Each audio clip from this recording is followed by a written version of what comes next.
പച്ച ഓല ആയതുകൊണ്ട് ഇങ്ങനെ ഇരിക്കുന്നത്. അത് ഇതുപോലെ പഴുത്ത ഓല, ഉണങ്ങിയ ഓല വെള്ളത്തിലിട്ട് ചീച്ച് അത് ഒരാഴ്ച കിടന്ന് ചീഞ്ഞിട്ടാണ് അതിന് ബലമുണ്ടാവുള്ളൂ. അതിനുശേഷം അതെടുത്ത് വെള്ളം തോർത്തി നമ്മള് വെള്ളം തോർത്തൊന്നും വേണ്ട, അന്നേരം തന്നെ വെള്ളത്തിൽ നിന്ന് എടുത്ത് വെള്ളത്തിൽ നിന്ന് എടുത്ത് വിടയുക. അന്ന് ഇന്നത്തെ ഡ്രസ് ഇട്ടോണ്ടല്ല പോകുന്നത്.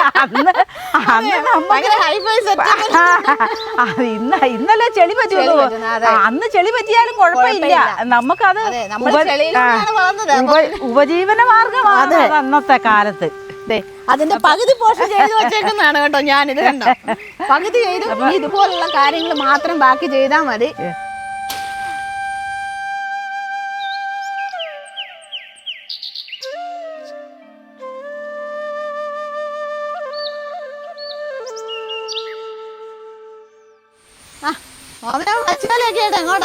അതെ, അവിടെ ഒരു കുടിൽ കെട്ടിയിട്ടുണ്ട്.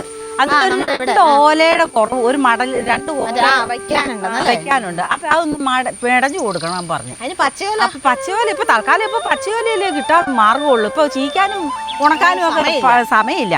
അപ്പൊ ഇപ്പൊ തൽക്കാലത്തേക്ക് 2 മെടഞ്ഞു കൊടുക്കാൻ പറഞ്ഞു.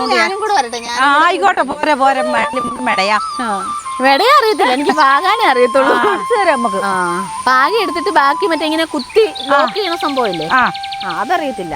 അത് കുഴപ്പമില്ല. നമ്മൾ വലിയ മെടച്ചിലുകാരിയല്ലേലും അത്യാവശ്യം നമ്മുടെ ആവശ്യങ്ങളൊക്കെ നമ്മൾ മെടഞ്ഞെടുക്കും. അതേ കപ്പളങ്ങ പഴുത്ത് കിടപ്പുണ്ടല്ലോ, അതാരും കണ്ടില്ലേ പോലും. മറ്റേ അത് മൂത്ത് കിടക്കുക.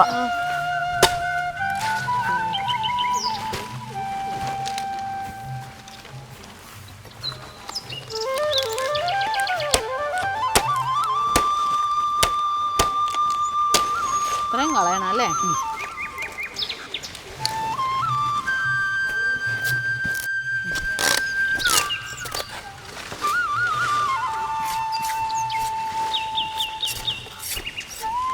ഇതേ നമ്മൾ പണ്ടൊക്കെ ചെയ്യണമെന്ന് പറഞ്ഞാൽ നല്ല ഉണക്കോല എടുത്തിട്ടല്ലേ ചെയ്യണേ. നല്ല ഉണക്കോല എടുത്ത് വെള്ളത്തിലിട്ട് ഉണക്കോല ഇതുപോലെ കീറി എടുത്തിട്ട് വെള്ളത്തിലിടും. ഒരാഴ്ച വെള്ളത്തിലിടും. അപ്പൊ നന്നായിട്ട് ചീഞ്ഞെന്ന് പറഞ്ഞാൽ ഇല ചീഞ്ഞ് അലുത്ത് പോകുകയല്ല, ഇത് നന്നായിട്ട് ചീഞ്ഞ് കിടക്കും. അപ്പം അന്നേരം അത് മെടഞ്ഞെടുക്കണ ഓലയ്ക്ക് നല്ല ബലമാവും.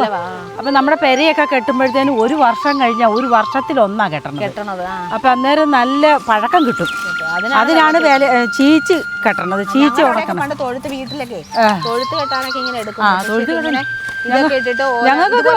ഞങ്ങൾക്കൊക്കെ ആദ്യമേ ഓലപ്പരയായിരുന്നു.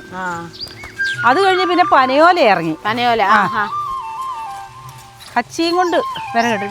പണ്ട് കൂടുതൽ അങ്ങനത്തെ പെരയായിരുന്നു. ഓടില്ലായിരുന്നു, പിന്നെ അത് ഓട് കുറവാ. ഓട് വന്നത് ഞാനൊക്കെ ചെറുതായിരിക്കുന്ന സമയത്ത് ഓടിട്ട വീടുകളാ കൂടുതൽ. ചെറുതായിരുന്നു ഞങ്ങളുടെ ഒക്കെ അന്നേരം. ഇത് പക്ഷെ നേരെ കൂടുതൽ പോവല്ല ആ സമയത്ത് ചീഞ്ഞു കഴിഞ്ഞ് കഴിഞ്ഞാല്. ഇത് ഇങ്ങനെ ചെത്തിയിട്ടാണ് വെള്ളത്തിൽ കൊണ്ടുവരുന്നത്. മൊത്തം കളഞ്ഞിട്ട് ഇതുപോലെ അടുക്കി കെട്ടിയിട്ടാണ് വെള്ളത്തിലേക്ക് കൊണ്ടുവരുന്നത്. വെള്ളത്തിൽ കൊണ്ടുപോയി താത്തിയിടും പാടത്തിന്റെ സൈഡിലും ഒക്കെ. എന്നിട്ട് അവിടെ പോയി അവിടെ ഇരുന്ന് ചീഞ്ഞതല്ലേ, വെയിറ്റ് ഉണ്ടാവുമല്ലോ. അപ്പൊ അന്നേരം അവിടെ ഇരുന്ന് ആൾക്കാർ കുറെ ആൾക്കാരുണ്ടാവുമല്ലോ. അത് മെടയാൻ കുറെ ആൾക്കാരുണ്ടാവും. ഒരു കൂലിക്ക് വന്ന് മെടയണം. പണ്ട് ഇങ്ങനെ ഓല മെടഞ്ഞ് വിൽക്കുകയൊക്കെ ചെയ്യും. വിൽക്കും. ഞങ്ങള് മേടിച്ചായിരുന്നു. ഞങ്ങൾക്ക് അങ്ങനെ ചീക്കാനോ, അല്ലെങ്കിൽ ഞങ്ങൾ ഒരു കുന്നുംപുറത്തായതുകൊണ്ടേ ചീക്കാനുള്ള ഒരു സൗകര്യമൊന്നും ഞങ്ങൾക്കില്ല. അപ്പൊ ഞങ്ങള് ഇത് വിലക്ക് മേടിക്കുവാ. ഓലക്ക് ഒരു മടലിന് ഇത്ര രൂപയെന്നല്ലേ. ഞങ്ങളിങ്ങനെ മെടഞ്ഞിങ്ങനെ തൊഴുത്തിലൊക്കെ ഇങ്ങനെ കെട്ടി വെച്ചേക്കുവേ, ഉണങ്ങിയത് ഇങ്ങനെ മെടഞ്ഞ്. അപ്പൊ അതിങ്ങനെ ആൾക്കാരൊക്കെ വന്ന് മേയാൻ നേരത്ത് വന്ന് വാങ്ങിയിട്ട് പോകും. 50 എണ്ണം 100 എണ്ണം ഒക്കെ അങ്ങനെ പറഞ്ഞു. ഇത് ഈർക്കിൽ ഒടിഞ്ഞു പോകത്തൊന്നും ഒടിച്ചാണ് നമ്മൾ മെടയണത്. പാനി എടുക്കാൻ എനിക്ക് ഇങ്ങനെ കാണുമ്പോ ചെയ്യണോന്നൊരു താല്പര്യം ഉണ്ടായിരിക്കണം. എന്നാലേ നമുക്ക് ചെയ്യാനൊരു ഇത് കാണുള്ളൂ. ഇതെടുത്ത്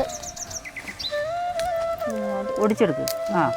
അതിൻ്റെ മുകളിൽ അത് വിടർത്തി വെക്കണം. ഇങ്ങനെ എന്നിട്ട് ഇതെടുക്കണം. അതല്ല അപ്പുറത്തത് ഒന്നോടെ വിട്ട് അവിടെ അല്ല. എന്നിട്ട് അത് ഒടിച്ച് കൈ പിടിച്ചിട്ട് മതി ഇത് വിടർത്താൻ. ഇനി ഇത് രണ്ടും കൂടെ എടുക്കണം. ഇങ്ങനെ പൊക്കി പിടിച്ച് പോലെ അന്നേരം ഇതിൻ്റെ അടിയിലേക്ക് വെച്ചാൽ ചെല്ലും. ഓക്കെ. എന്നിട്ട് ഇത് ഇങ്ങോട്ടൊന്ന് അടുപ്പിച്ചടുപ്പിച്ച് കൊണ്ടുപോകണം. ഇങ്ങനെ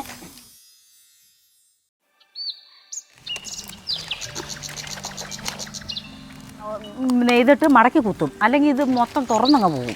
മറ്റേ പച്ച ഓലയല്ലേ, നമ്മൾ ചീച്ച് എടുക്കണ ഓലയാണെങ്കിൽ ആ പോകുകയില്ല, മൊത്തത്തിൽ ഒന്നിച്ചങ്ങ് അടിച്ചെടുക്കാം.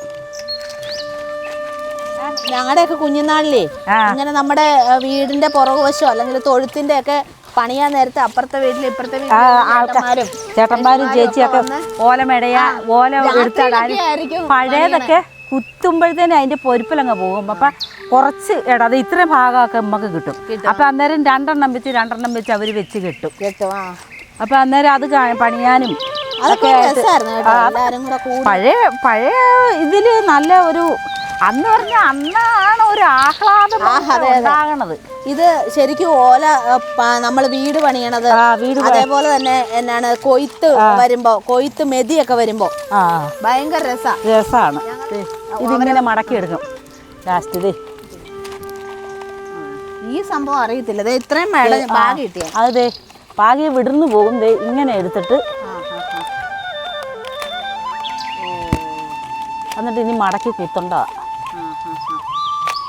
അപ്പൊ ഇത്രയും വീതി വന്നില്ലേ? വീതി വന്നു. അപ്പൊ അത് വിട്ടു പോകത്തുമില്ല, വിട്ടു പോവുകയല്ല. ഇങ്ങനെ ലോക്ക് ചെയ്യണം.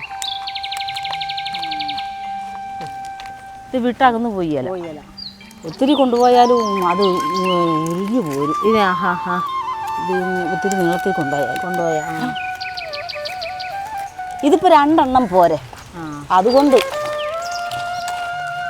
അങ്ങോട്ടിട്ട് എല്ലാം തിരിച്ച് ഇങ്ങോട്ട് ഇടും അല്ലേ?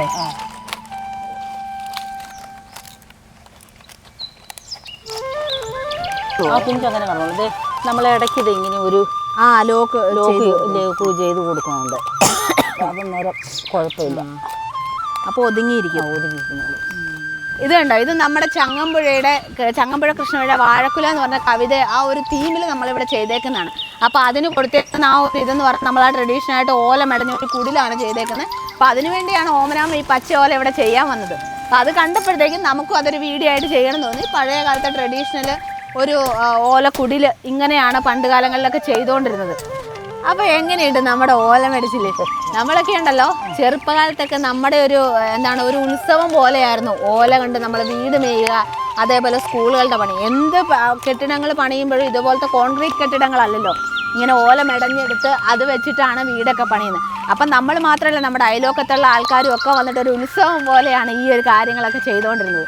അപ്പോൾ ഇതൊക്കെ നമ്മളിങ്ങനെ കാണുമ്പോൾ നമുക്കൊക്കെ ഒരു പണ്ട് കാലത്ത് നമ്മുടെ ചെറുപ്പകാലത്തെ ഓർമ്മകളൊക്കെ വരും. അതൊക്കെ നമുക്കൊരു സന്തോഷമുള്ള കാര്യമാണ്. അതേ കണ്ടോ, ഞാനും ഒക്കെ ഓല മെടയാൻ അറിയില്ല, പക്ഷേ പാകി ഇങ്ങനെ ഇട്ടിട്ടുണ്ട്.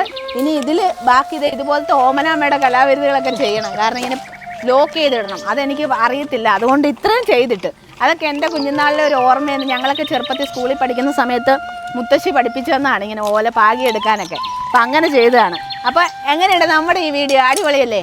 അപ്പം നമ്മൾ കണ്ടിട്ടില്ലാത്തവർക്ക് വേണ്ടിയാണ്. ഓലമെടയുന്ന ഇപ്പോഴത്തെ പിള്ളേരൊന്നും ഓലമെടയുന്ന ഒന്നും കണ്ടിട്ടുണ്ടാവില്ല. അപ്പോൾ അതിനു വേണ്ടിയാണ് ഓമനാമ്മ ഇപ്പോൾ ഓലമെടയുന്ന ഒരു വീഡിയോ നമ്മളിവിടെ ചെയ്യാനായിട്ട് വന്നത് കേട്ടോ. അപ്പോൾ എന്തായാലും വേറൊരു വീഡിയോ ആയിട്ട് ഞാനും ഓമനാമ്മയും വീണ്ടും വരുന്നതായിരിക്കും.